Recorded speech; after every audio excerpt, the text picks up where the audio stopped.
Hello, everyone. My name is Jenna Weiss, and I'm the Manager of Public Programs at the Jewish Museum. It is my pleasure to welcome you to this lecture, The Stages of Memory by James Young. This talk is held in conjunction with We Fight to Build a Free World, an exhibition by Jonathan Horowitz, on view in our second floor galleries through January 2021. The Salo W. Barone program has been endowed by the trustees of the Salo W. and Jeannette M. Barone Foundation. Thank you again for your generous support of the museum's public programming. Now I would like to introduce our speaker. James Young is the Distinguished University Professor Emeritus of English and Judaic and Near Eastern Studies at the University of Massachusetts Amherst, as well as the founding director of their Institute for Holocaust, Genocide, and Memory Studies. Professor Young is the author of numerous books, including Writing and Rewriting the Holocaust, The Texture of Memory, At Memory's Edge, After Images of the Holocaust in Contemporary Art and Architecture, and The Stages of Memory, Reflections on Memorial Art, Loss, and the Spaces Between. He was the guest curator of a 1994 exhibition at the Jewish Museum entitled The Art of Memory, Holocaust Memorials in History, and was the editor of the accompanying exhibition catalog. Professor Young has written widely on public art, memorials, and national memory, and his articles and reviews have appeared in national publications as well as scholarly journals. He is the recipient of numerous awards and fellowships, including a Guggenheim Fellowship, ACLS Fellowship, NEH Exhibition Grant, and an American Philosophical Society Grant. He has served on the Planning Commission or jury panel for several large monument projects, including Germany's National Memorial to Europe's Murdered Jews and the National 9/11 Memorial Design Competition. Now it is my pleasure to welcome James Young to present this talk. Thanks so much, Jenna. I wish I could be there at the museum. I would love to encourage everybody to get to the exhibition. We Fight to Build a Free World, curated by Jonathan Horowitz, a great artist, with several pieces of his own in the exhibit. I'd like to kind of transition from the exhibition by thinking about some of the ways that he has already begun to reflect on memorials and monuments, but just kind of in a glancing gesture within the exhibition itself. We Fight to Build a Free World. He takes his title from Ben Shah's 1942 painting of the same name, a painting which incorporates images by four other really great artists of the era, including Keita Kollwitz, Edward Millman, Yasuo Kuniyoshi, and Bernard Perelin. And Sean's particular poster piece in this series is on slavery. But the media he includes in his, I would say, audacious and moving exhibition include video, installation, painting, sculpture, and photography, with an interesting and critical gesture to monuments. Given the authoritarian logic and kind of ethos of the monument in this era, think of Nazi German monuments and Soviet era monuments.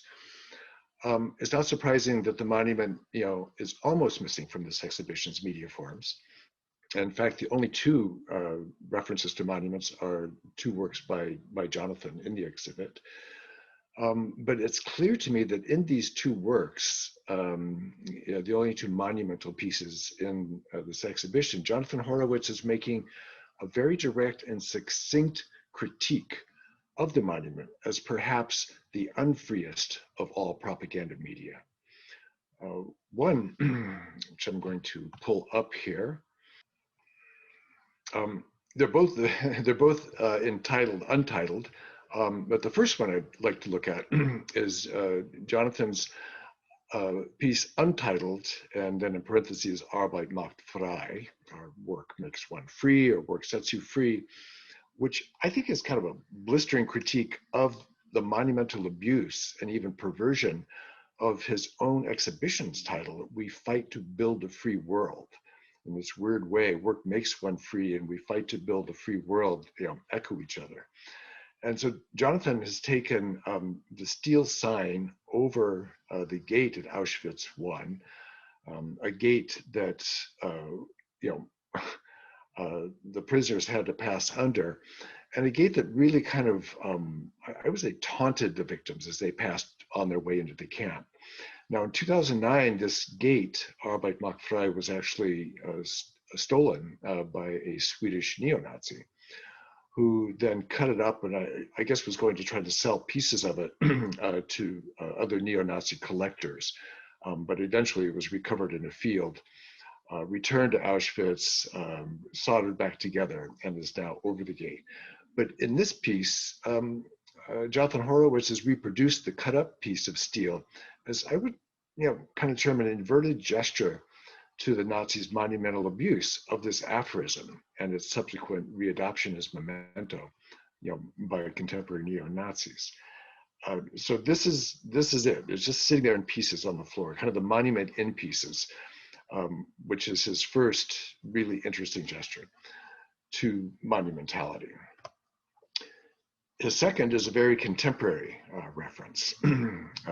It's also called Untitled, referring to August 23, 2017 to February 18, 2018, Charlottesville, Virginia. And of course, this is a full sculpture Jonathan has created in which he's recreated the statue of the Confederate General Robert E. Lee at the center of the 2016 Unite the Right rally in Charlottesville, Virginia. But what he's done is to, at the time, between those dates, it was actually shrouded in a black tarp. So his sculpture is of the black tarp shrouding the entire statue. He sculpts the form of the black tarp as it shrouds the original. And of course, the whole world is in black.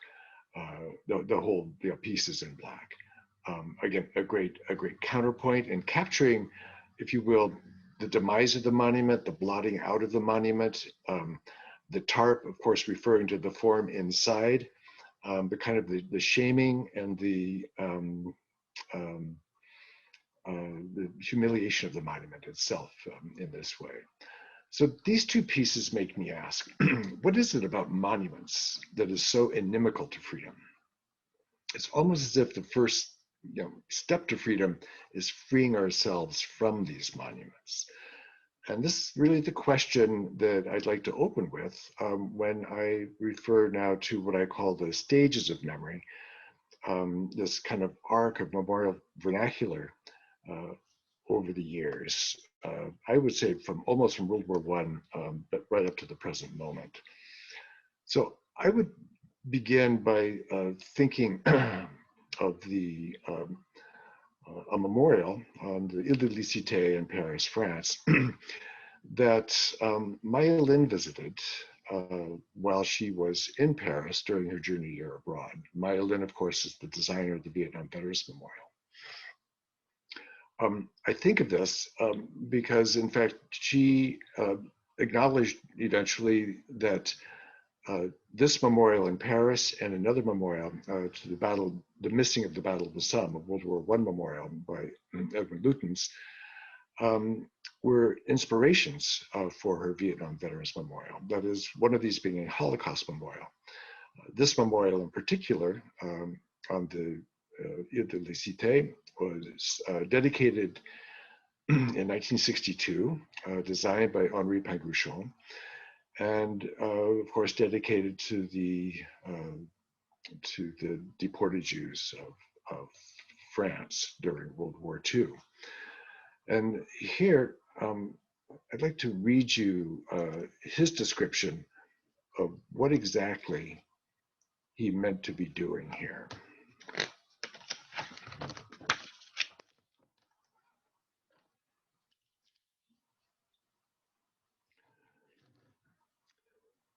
So he wanted to suggest that this monument was inaugurated on April 12, 1962 by General de Gaulle, the President of the French Republic, as a place of contemplation and remembrance of the suffering caused by the deportation of 76,000 Jews, including 11,000 children.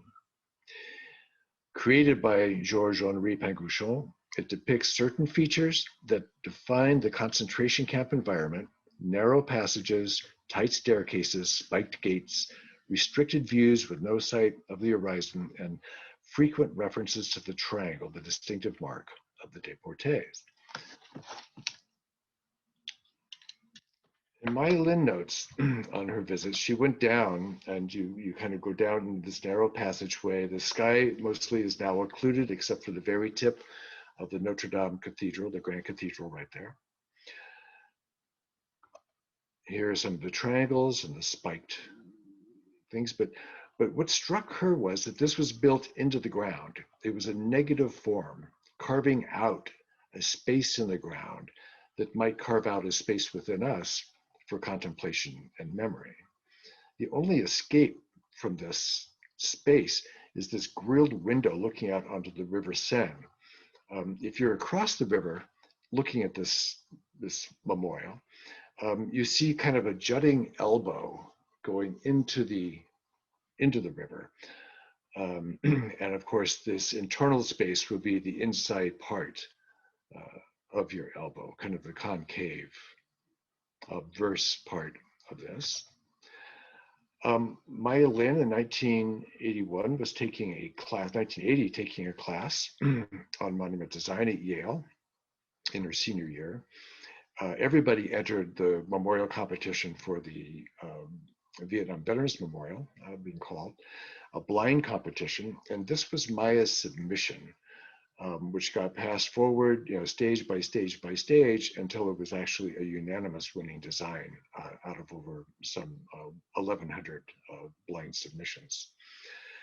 And what was so kind of unique about this is that she took the very traditional, most aggressive architectural form, the tip of the arrow, the tip of the spear, the flying wedge, and she carved it into the ground like this, and then opened it up so that the space that we enter is this, again, this embrace of the inside, the inverse of the traditional aggressive spear or arrow, that flying wedge.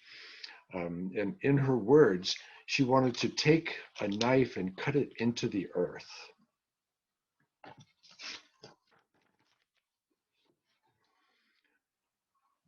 Opening it up as an initial violence and pain that in time would heal. That is, she opened a space in the landscape that would open a space, she hoped, within us for memory. In her words again, I never looked at the memorial as a wall or as an object, she said, but as an edge to the earth, an open side. So instead of the positive V form, like the jutting elbow, she basically opened up the V's of verse space, a negative form, a negative space to be filled by those who come to remember within its embrace. Even more interesting is that she described this memorial as composed not so much as an unchanging monument, that is a fixed thing, but as a moving composition, in her words, to be understood as we move into and out of it. That is, as a monument is fixed and static, this would be a moving memorial, memory by means of perambulation. And sure enough, as we enter this space, we have to walk down into it. The only forms of the memorial are, of course, our reflected figures, our own faces and forms, humanly proportioned.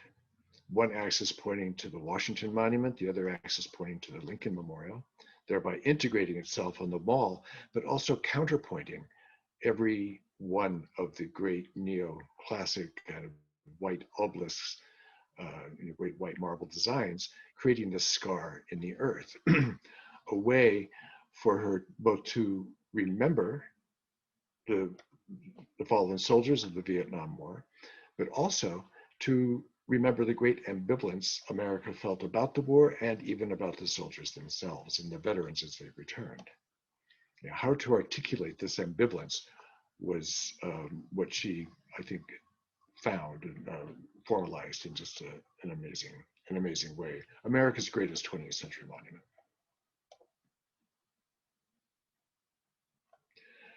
And thereby, Maya Lin really created a kind of America's first and greatest counter monument, but also created a vernacular for people who now didn't trust monuments and who mistrusted, in fact, the great authoritarian kind of didacticism of monuments as well, including a whole generation of German artists and architects who were being challenged to arrive at some kind of a form that would articulate Germany's own response and responsibility for the Holocaust, the mass murder of nearly 6 million Jews by Germany and its collaborators in World War II.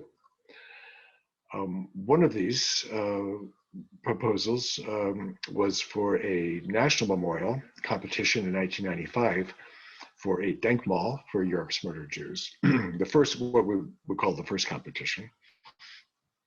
This proposal by Horst Hoheisel proposed taking the Brandenburger Tor and blowing it up. That is, taking the Germany's national monument and blowing it up, and thereby leaving what he called two great voids, a great open space covered over by granite plates. As the memorial, two blank voids created this double void, and this is the actual memorial. So of course, instead of creating a new edifice to commemorate a destroyed people, he would destroy the national monument. One destruction now marked by another, one destruction remembered by the destruction of the national monument, as a way to articulate Germany's terrible memorial conundrum. How does a nation like Germany remember a crime, a national crime committed in its name? How does it reunite itself on the bedrock memory of this national crime? Nobody's really tried that before. In many ways, I think Germany has taught the rest of the world how to approach this, including us when we get to the Lynching Memorial, later on today. In 1986, two artists, Jochen Gertz and his then wife Esther Shalev Gertz, an Israeli installation artist, proposed this memorial for peace and against violence, a kind of a generic Holocaust memorial in Harburg, Hamburg, just across the river from downtown Hamburg. They proposed this 12-meter tall lead-covered column that, once we began adding names to this column, as they say, we invite the citizens of Harburg and visitors to the town to add their names here to ours. In doing so, we commit ourselves to remain vigilant. As more and more names cover this 12-meter tall lead column, it will gradually be lowered into the ground. One day it will have disappeared completely, and the site of the Harburg Monument Against Fascism will be empty. In the end, it is only we ourselves who can rise up against injustice. And here are these artists challenging this notion that first, that we can remember the victims in kind of the fixed, static, monumental, overweening, sculptures of the past. That is, that we remember the victims of fascism by fascist forms, authoritarian forms. Instead, they have proposed a memorial that disappears, most importantly, because in the end, it is only we ourselves who can rise up against injustice. Our monuments don't really rise up against injustice. We need to create spaces that allow us to rise up against injustice. And so sure enough, local citizens began adding their names here. Swastikas began to appear, but little by little, as a 1.5 meter section or so was covered, the memorial would be lowered into the ground. And eventually, the burden of memory would be returned to those who come looking for it. 1993, the Monument for Peace and Against Fascism disappeared, and now leaving only us to stand in that space, rising up against injustice.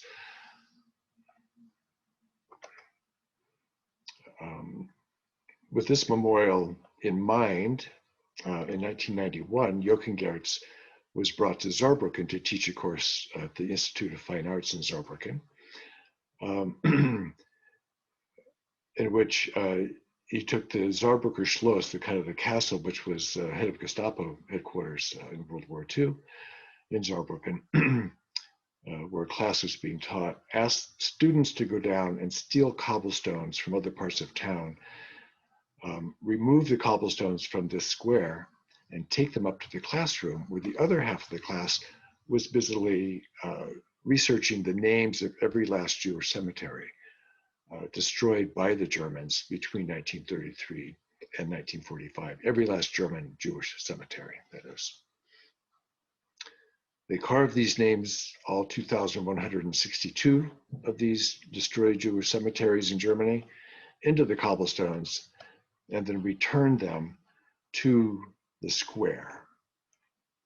But of course, this being a Jochen Gertz production, they returned them to the square inscribed side down, so that there's really no record of this whole process.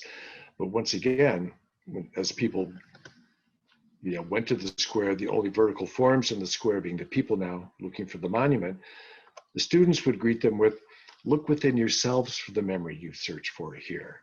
You become the memorial for which you search here." Jochen Gertz was a kind of a great artist of self-effacement.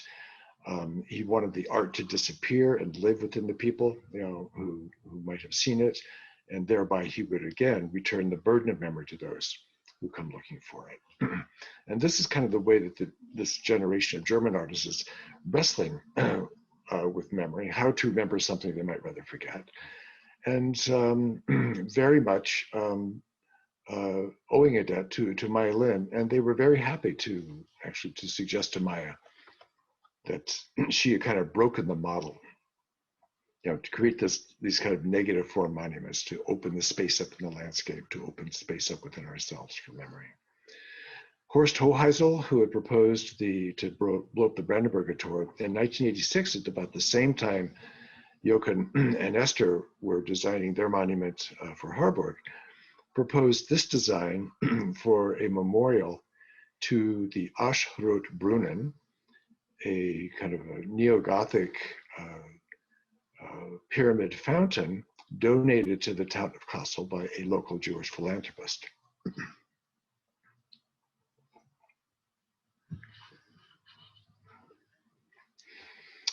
This fountain was actually destroyed by Nazis in 1938 because they thought it was like a Jewish monument. And the town, the city of Kassel wanted them to commemorate it somehow. But rather than rebuilding the memorial, Hoheisel proposed taking the original form and burying it upside down into the ground. So here's the form. And then putting a glass cover on top, becoming kind of what he called a pedestal for those who come looking for memories. So when we come now, we can look down into the reflection. Water will fill this little channel and run down these little rivulets down into the space below. So we can hear the empty space, and we can see the shadow and the reflection of the empty space below.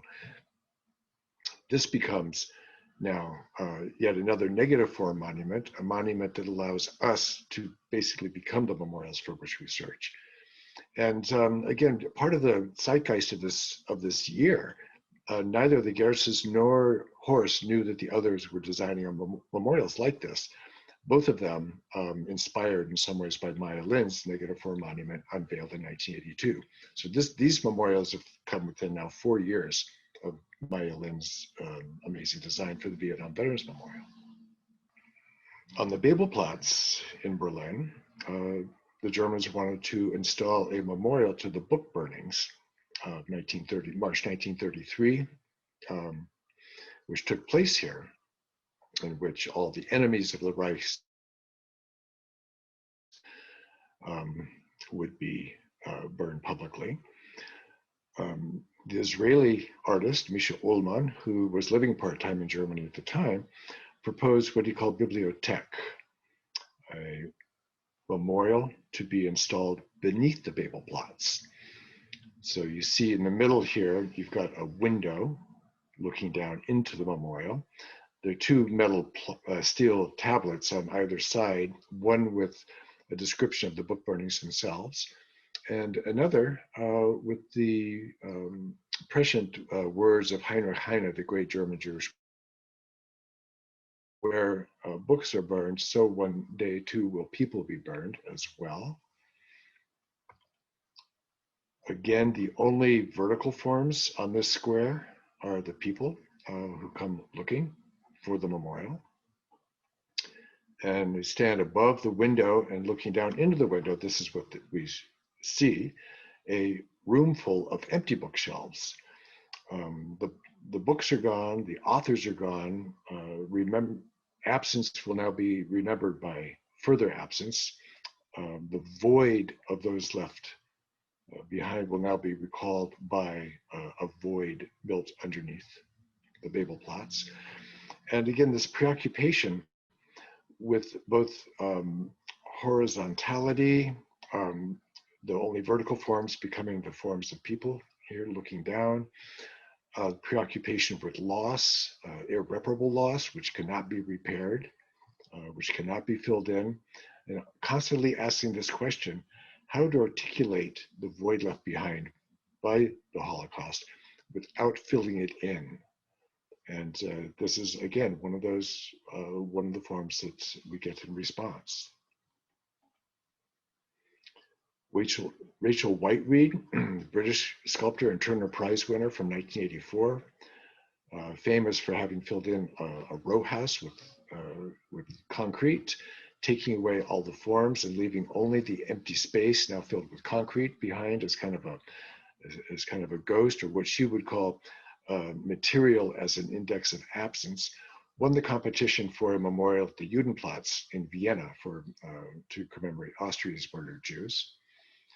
And here she took what she called the space between the leaves of books on a bookshelf, and turning that space inside out, articulating it by concrete, almost like turning the void inside out. She also calls this bibliothèque, library, and won the competition with this. It was installed. I tell a story in one of my books. It was fairly controversial at the time, but it works very well, once again, to use materiality as an index of absence and to kind of tell the story of absence, the missing books, the missing people, who had those books and who wrote those books on the Judenplatz in Vienna. When American-born artist Shimon Ati moved to Berlin in 1990, just after the wall came down, he was struck by what he didn't see, which was basically any sign of the Ostjuden, or the Eastern European Jews who had lived in this neighborhood in the Schwanenviertel, kind of the middle of Berlin, during the 20s and 30s, paperless, passportless, mostly Polish Jews, with no place to go, who were living here. And so he began to do some research and found hundreds and hundreds of photographs of them. And without announcing it, he decided he would turn these photos into slides and then project them onto the original sites where these photos were taken during the 20s and 30s. Now animating these otherwise amnesiac doorways with the memory of what had once been there. And of course, realizing that he's basically projecting his own mind's eye onto these sites, allowing people to see them, and then hoping people would internalize these so that when he turned the slide off, kind of the after image of these images would remain in their mind's eye. Hebrew bookstores, thus remembered, and almost as if you could peel off the coating there to reveal what had once been there, kind of a palimpsest. The Jewish bakery. And again, preoccupied by what is no longer there, what is no longer visible. Revealing it and then turning it off and recalling absence again, once again by absence. Jewish theater. And this kind of takes us to the whole discussion around the Denkmal. So that 1995 competition that Horst Hoheisel proposed, blowing up the Brandenburger Tor for, was in fact canceled, with the winning design being really kind of a grotesque, unbuildable, monstrosity. Nobody liked it. And it was to be a 100-meter square chunk of concrete, tilted from 1 meter tall to 11 meters tall on the other side, inscribed with the names of 4.2 million Jewish victims of the Holocaust. It made no sense. And then taking 18 boulders imported from Masada, for some reason, 18 being, of course, Hebrew gematria for Chai, but of course the Jews of Masada, rather than being taken as slaves by the Romans, 76 in the Common Era, committed a mass suicide. So commemorating the Holocaust in Germany with emblems of a mass suicide at Masada of Jewish zealots made no sense. The competition was thrown over, and the debates began all over again. During these debates, the government put on a series of symposia, asking me and others to come speak about what happened, and looking for ideas. Now, I didn't really have any ideas about what or what shouldn't be. And in fact, at the time, I thought maybe there shouldn't be a central memorial at all. Kind of citing that last competition and what happened. But I did tell the stories of memorial competitions in Poland, Germany, Israel, and the United States, and showed them lots of slides and showed them that everybody, basically, every nation had its own memorial problem, but Germany's was just the most difficult, really maybe an insoluble conundrum. How to remember people murdered in your name, how to reunite Germany on the bedrock memory of a national crime. Nobody had ever done it before. I said, where were the memorials in the United States to slavery? Where is there even a pebble on the National Mall to commemorate the slave auctions that were once held there on the National Mall in full view of Congress and the White House? Nothing. And I said, you're trying to do something that nobody's ever done before. And with that in mind, maybe, in fact, then looking for a final solution to your memorial problem, you should just have 1,000 years of Holocaust memorial competitions, but never finding an answer. So with that, they asked me to come back and serve as a juror, one of 5 members of a Findungskommission for Germany's national Denkmal to the murdered Jews of Europe.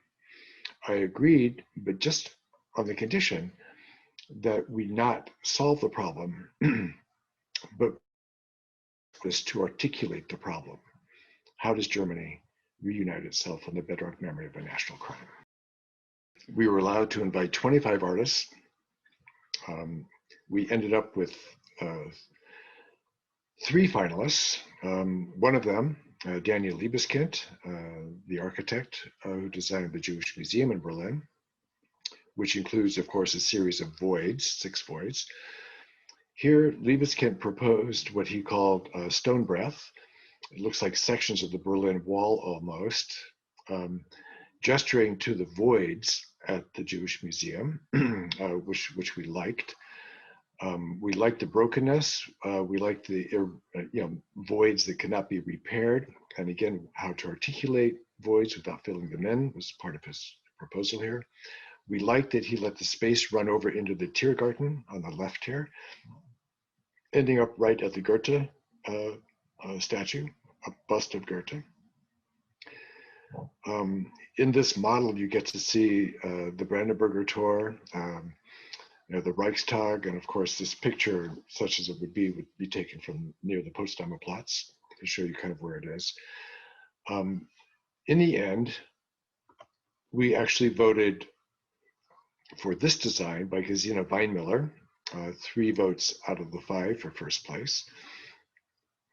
We love the way it was cut into the ground. You can see the homage it pays to the Vietnam Veterans Memorial, a negative space cut into the ground, scattered with segments of limestone blocks reminiscent of the Kotel in Jerusalem, or the Western Wall. 18 of them, of course, again, representing Gematria for Chai, Hebrew Gematria for Chai, life. And we found that as we walked along the parapet to the right-hand corner, these seemingly randomly arranged segments of wall composed themselves into a Star of David. And then as you continued walking, they would decompose. We liked it, but then worried that it might be a little bit of a gimmick. She didn't tell us, that it worked this way, but everybody would eventually catch on and make that kind of the point of the visit. But we did like the way that people would have to enter, find their own way in and among these walls. We liked its minimalist aesthetic. We liked the way it used the whole 5 acres, so 20,000 square meters here. And back and forth we went between this design and the design by Peter Eisenman, American architect, and Richard Serra, America's perhaps greatest living sculptor, who collaborated on this proposal, 4,200 stele, kind of waving in this kind of field of, like a field of wheat, ranging from ground level to almost 30 feet high. We loved its audacity. We liked how it was animated. Each of these would be about 90 centimeters from each other. They'd be kind of rolling in this field of wheat. Maybe the reference would be a little bit of a, kind of the Jewish cemeteries of Eastern Europe. Everybody would have to find their own way in and their own way out, which in fact might be kind of a problem. And so after much deliberation, and again in the story I tell in a couple different books, we did end up recommending this, but we asked the artists to scale it down and to make it literally less dangerous. Peter Eisenman was glad to do this. Richard Serra was not. Here was the space it was going to occupy right in the middle of Berlin.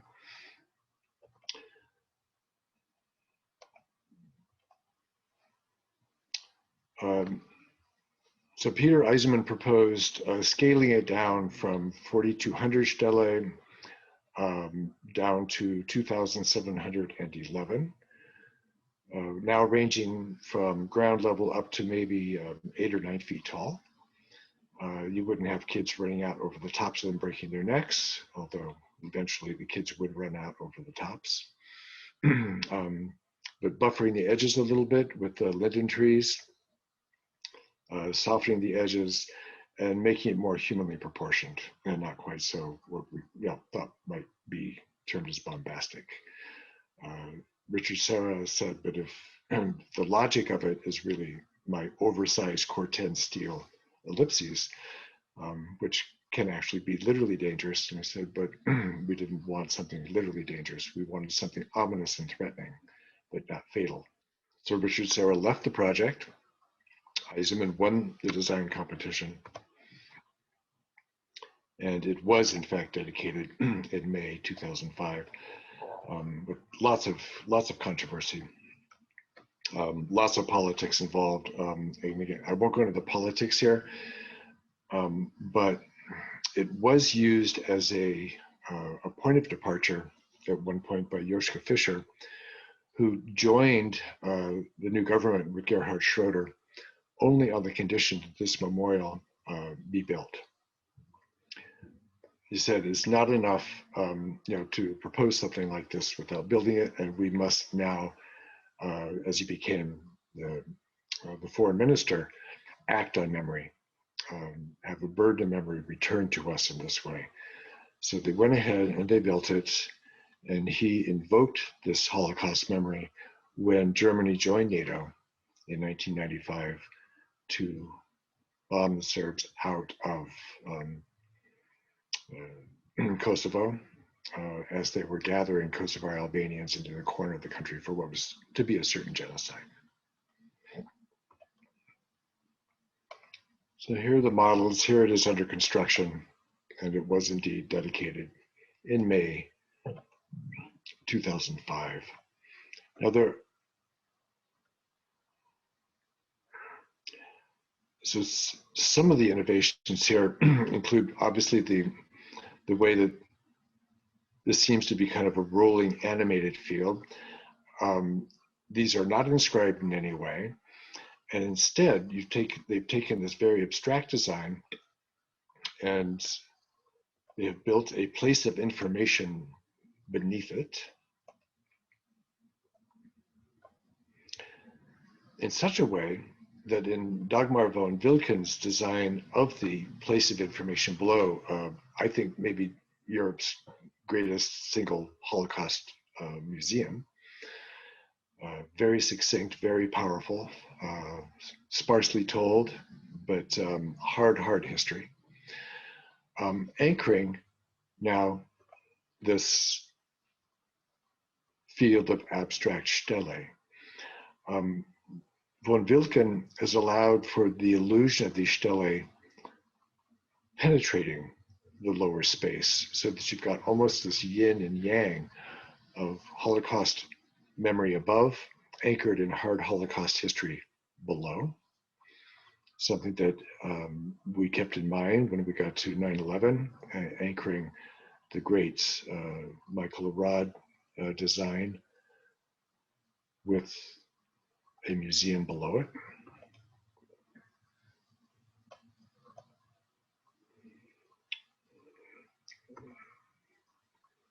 And in fact, the kids do run out over the design, over the tops of the Stele, as we feared they would.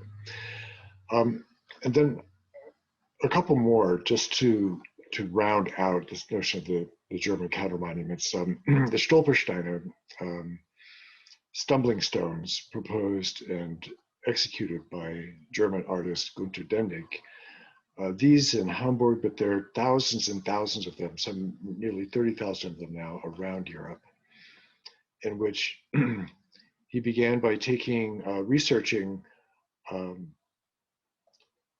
the homes of deported Jews, these in Hamburg, engraving these little brass cobblestones and then setting them in mortar right in front of the house here. Here lived, Bernhard Bodenheimer, born in 1896, deported in 1942, murdered the 20th of June, 1942 in Majdanek, he and his wife. These, again, are meant to be found, not to be searched for. You're meant to trip over them. How do you remember something you might rather forget? You need to be reminded involuntarily sometimes. Another great memorial, a more recent one, designed by Horst Hoheisel and Andreas Knitz. They were asked to commemorate the Synagogue in Eberswald, about 2 hours east of Berlin. A synagogue which had been burned down on Kristallnacht and destroyed. They proposed excavating this site, looking for the walls of the synagogue. You can see the foundation stones which they dug up.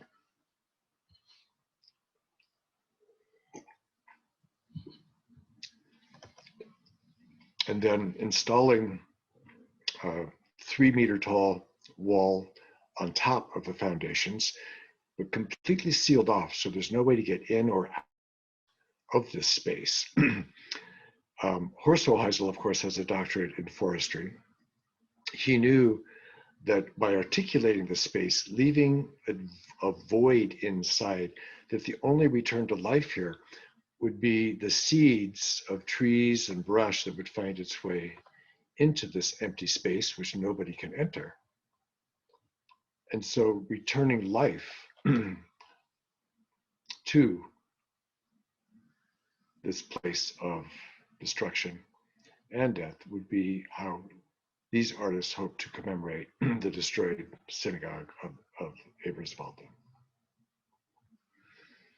Eberswalde was also the home of the German National Institute for Forestry, where Horst's father actually taught. And finally, I think just to round out before getting to 9/11, we have the National Memorial for Peace and Justice in Montgomery, Alabama. This sculpture by Kwame Akoto Bamfo, a figurative statuary of enslaved Africans. As the first thing you see as you enter what is also known as the Lynching Memorial, which opened in April 2018. Brian Stevenson, the initiator, along with the Equal Justice Initiative, who contracted Mass Design to design this memorial of over 800 Corten steel monuments, but these not anchored in the ground, as they might have been in Berlin, but hanging from above to designate, each one designating a county and where lynchings took place between 1880 and 1920 or so. Over 4,000 lynchings. Brian Stevenson was inspired, he said, by the Denkmal and these forums, as clearly mass design was. So each county is named, and on each one of these monuments is a list of African Americans who were lynched in these counties. There are just as many of these Corten steel monuments piled now at the memorial, waiting to be reclaimed, owned by each of these counties, over 800 of them. Each one of these that you now see lying outside, if it's still there, it's basically saying that it has not been claimed. So these counties are now coming to terms with ways to move them back to the county seats to commemorate the lynchings that took place there. It's becoming a memory, a mobile memorial, if you will, invoking again all the great properties of my Lynn Memorial, memory by means of perambulation, taking the traditional form like this, dangling it from above, anchored in the heavens as opposed to in the earth. So with all of these designs in mind, I guess it wouldn't be surprising to know that the very first question I had as a juror for the 9/11 memorial process, after we had kind of unveiled the winning design by Michael Rod and Peter Walker in January 2004, the first question I got was from a reporter, Nathaniel Popper, asking me, so let's see, you're also on the jury for the Denkmal. You've written about counter monuments. You've worked with Daniel Liebeskind on his memorial designs and his Jewish museum design with the voids. And now you've chosen a memorial designed by Michael Arad, reflecting absence, two gigantic voids in the ground, articulating the footprints of the World Trade Center towers. Haven't you just basically chosen another Holocaust memorial?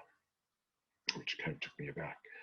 I said, no, but as I began to formulate my answer, I did go back to this arc of memorial vernacular from Maya Lin, all the way through the counter memorials to the Denkmal process.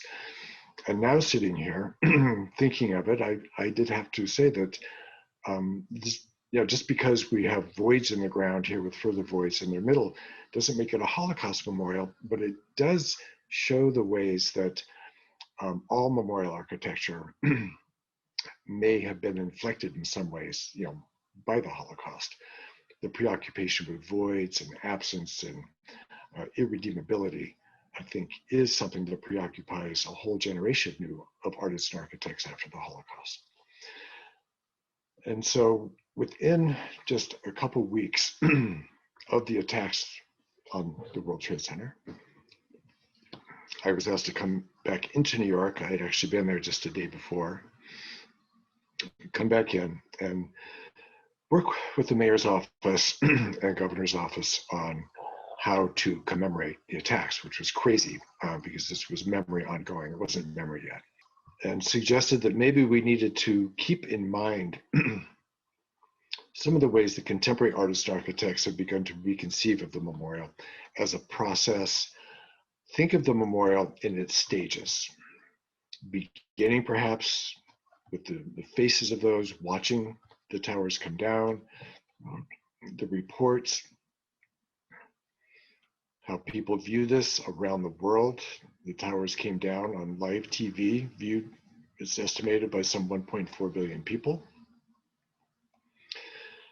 The memorial for 9/11 began that night in the candlelight vigils at Washington Square, Union Square, across the East River, across the harbor.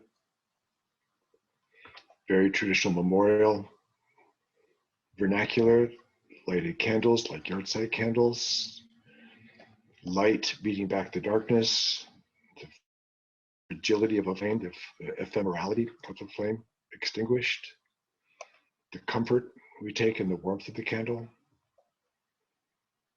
how we're consoled. But these are vernacular monuments or memorials. They weren't invited, they were spontaneous, found. I suggested that they think of the flyers, the thousands of flyers all over the city, as kind of almost like epitaphs.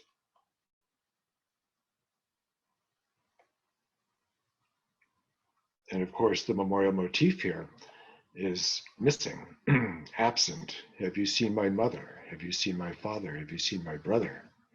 Missing Danielle McDay, the people who didn't come home that night. So without prescribing it, the very first responses, memorial responses in a way, have already begun to articulate a motif, which would in fact be picked up later on. This motif of absence and missing and a void, the voids in our hearts, the voids in the landscape. In fact, the voids in the landscape and the voids in our heart were in some ways conflated. The lives in the towers are the towers, which is being commemorated here. The firefighters knew exactly what they had lost. Nearly 400 firefighters who went down, so many of them walking the last mile or two with 100 pounds of equipment on their backs to save people. These losses being civic losses, how would they be commemorated differently from those who died in the towers, being there at the wrong time? Many suggested leaving the destruction as the memorial, and which would bring a response from somebody like me that remembering the destruction with destruction would be a gesture toward the way that the bombers themselves, the terrorists themselves, would commemorate it, remembering life in destruction as opposed to remembering life with life. But I did suggest that all of these stages, including the recovery, including the cleanup, all be regarded as part of the memorial. Think of the memorial in the longue durée, over its first year, over its second and third and fourth years.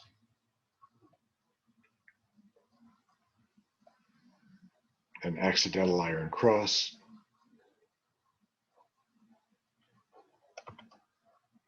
the 6-month anniversary being marked by tribute in light, towers.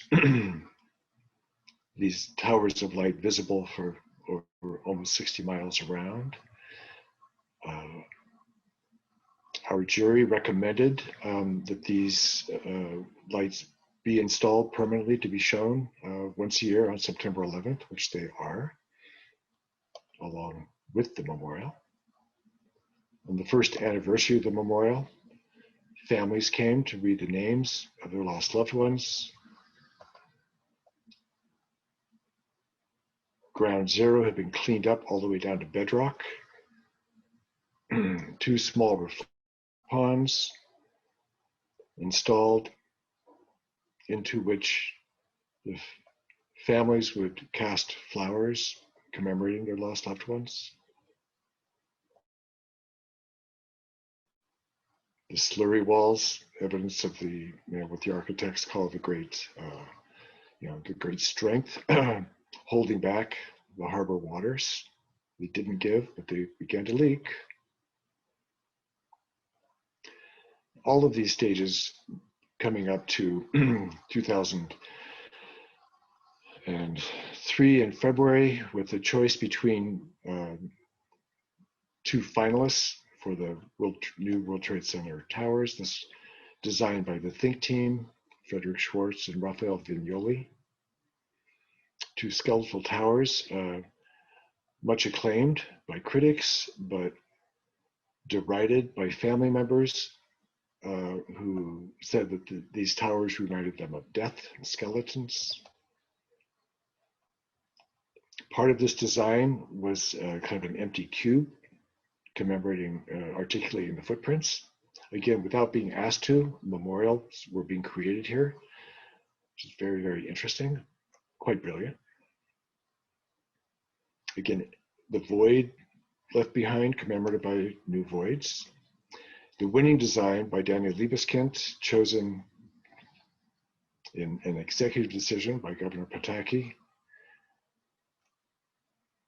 then called Freedom Tower, the asymmetrical spire echoing Statue of Liberty's raised torch.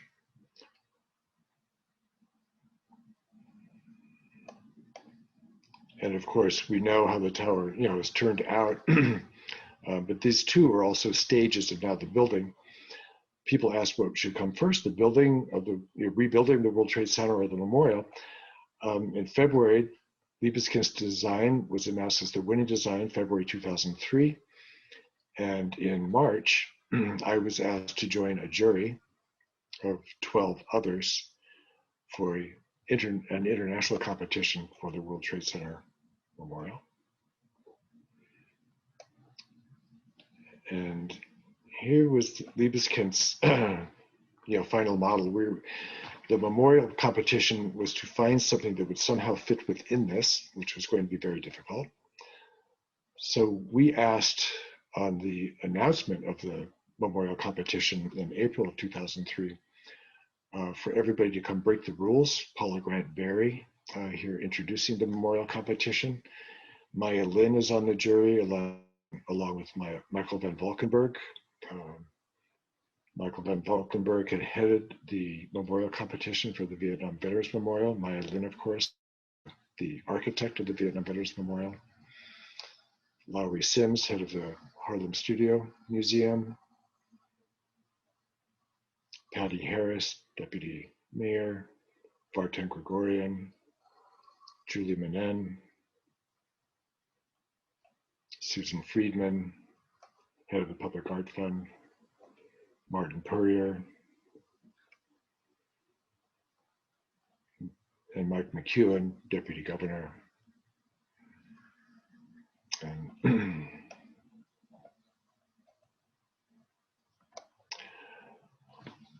so by August, we had received 5,201 designs from 62 countries, over 13,800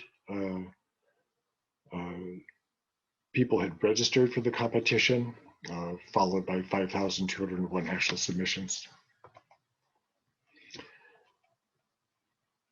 We viewed them, 200 at a time. We listened to family members in 3 large convocations like this. This is the Tribeca Center for the Arts.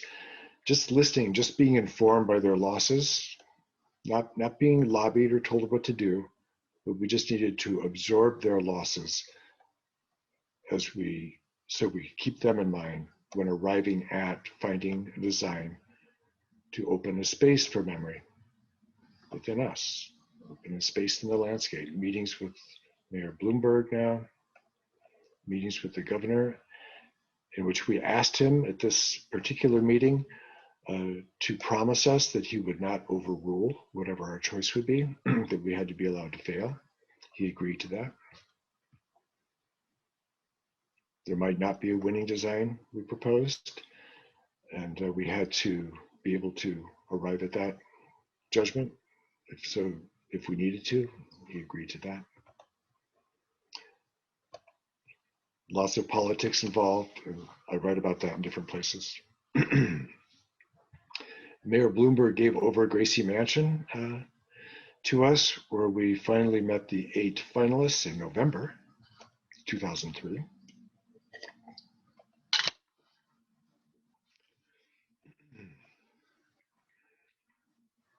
Long deliberations. The 3 finalists included this design by a French team,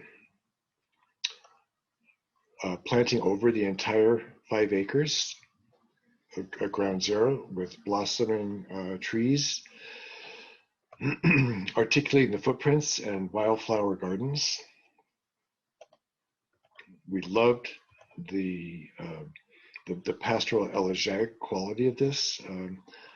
Life remembered by life on the one hand, but also death coming in the cycle of life, trees shutting down in the winters.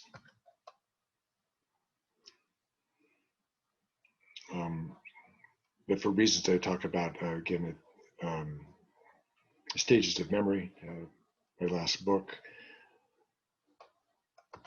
we made this design by a German team, our number 2 choice.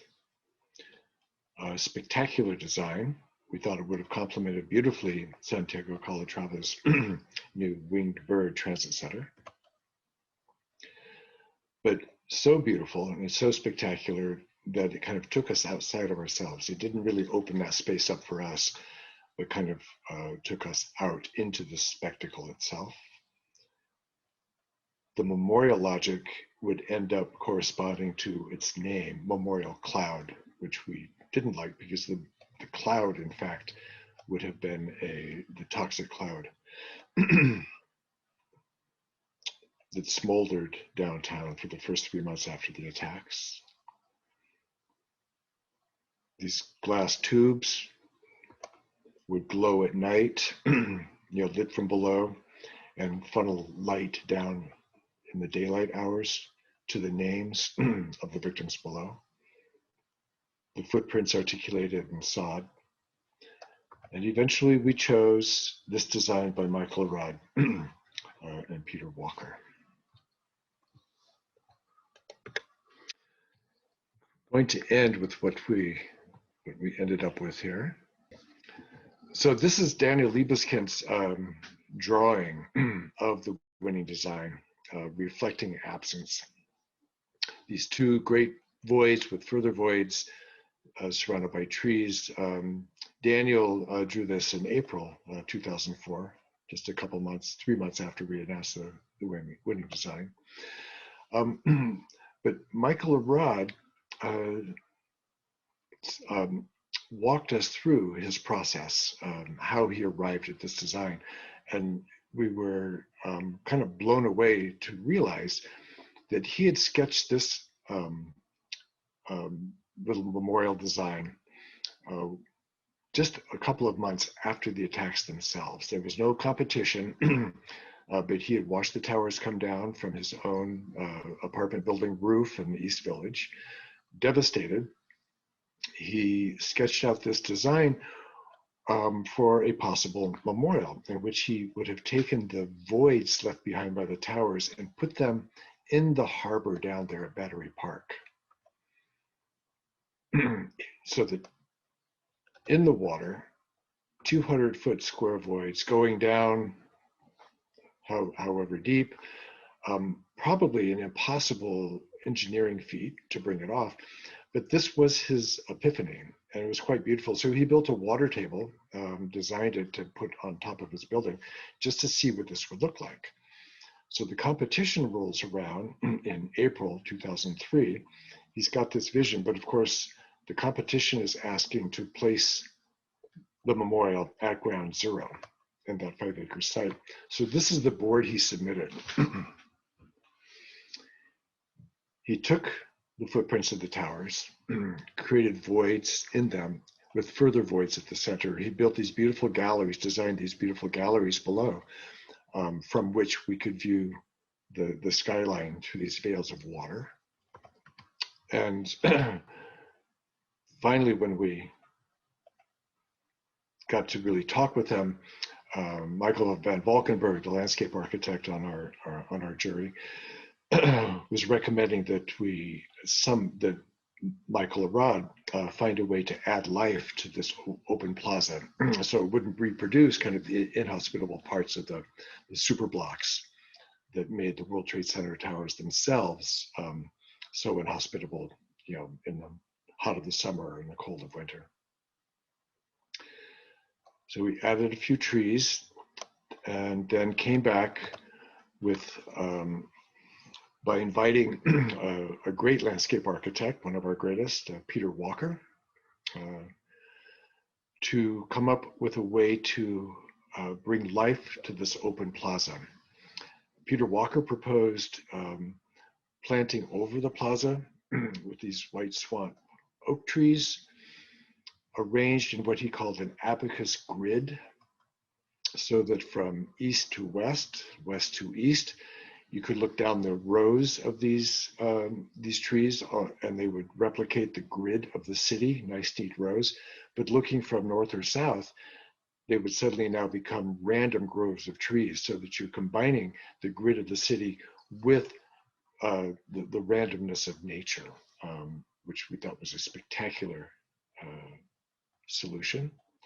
And so we chose this design, a way for the volumes of these voids grow deeper and deeper as the trees grow.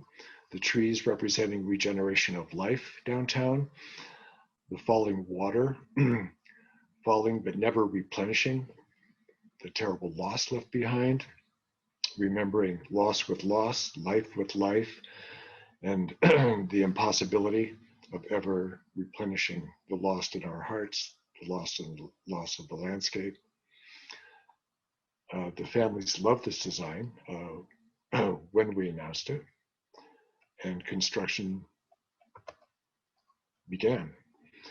So was this actually yet another Holocaust memorial design? Not really, but this preoccupation with loss and absence is rehearsed here and articulated in ways that I think help complete this arc, showing that in fact our preoccupation with loss and absence continues to drive a whole segment of contemporary memorial design. A lot of the debt we owe to Maya Lin. Maya Lin, of course, is happy to owe her debt to Edwin Lutyens, Henri Pingouchon, and this is that kind of arc I'm talking about. But this is the critique of the traditional monument that is articulated so well by the Germans, but a critique that is also articulated so well by Jonathan Horowitz in this exhibition on We Fight to Build a Free World. As we remember, President Obama dedicated the opening of the memorial on September 11, 2011, on the 10th anniversary of the attacks.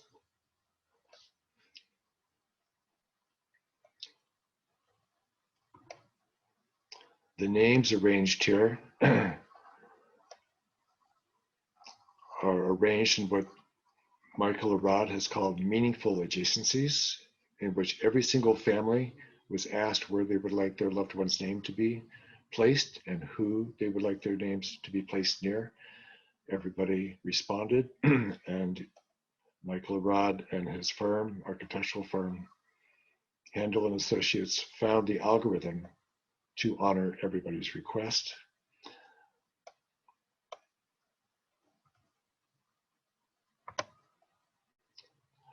Firefighters' names are marked by a ladder company number, police officers' names, first responders' names by precinct numbers, precinct office numbers. And we remark now that this arc of memorial vernacular continues with work with the design of the memorial in Montgomery, new memorials, green memorials, also where life will now be remembered by life, loss by loss, and we will see what comes next. Thanks so much for listening and watching. I hope this has made sense to you, and I just hope everybody comes to the exhibition at the Jewish Museum. We fight to build a free world by Jonathan Horowitz.